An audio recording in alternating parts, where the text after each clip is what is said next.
Could today's so-called clean eating diets be leading to health problems in later life? The National Osteoporosis Society has warned cutting out dairy could be a ticking time bomb for young people, as it can lead to permanent bone damage due to a lack of calcium. Dr. David Reid from the National Osteoporosis Society joins us now. Morning to you. Good morning. Thanks very much for joining us. And we've got pictures here of various bones in various states of disrepair, should we say? Absolutely. What's going on? What's the problem?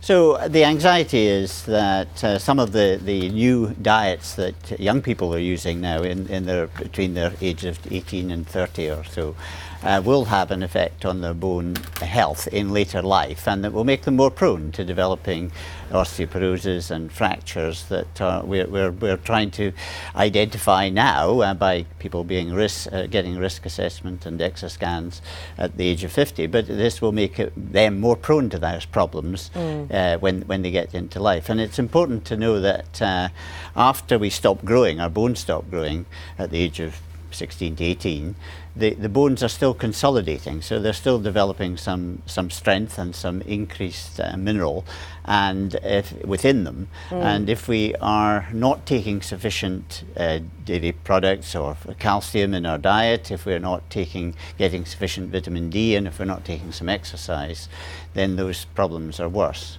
So you think that this will be a problem which we'll sort of see the extent of this maybe sort of, I don't know, sort of 15, 20 years down the line? Exactly, long after I've stopped practicing. But you're flagging it up for others. But I'm flagging it up that it's important that when people are considering diets that they don't have continued periods of loss of reducing their weight and then allowing it to increase, for example, because we know that every time people lose the weight they lose a bit of bone density as well, and whether they regain it when they regain the weight. So it's not just the fad diets which are anxiety with reduced, for example, avoiding calcium in their diet.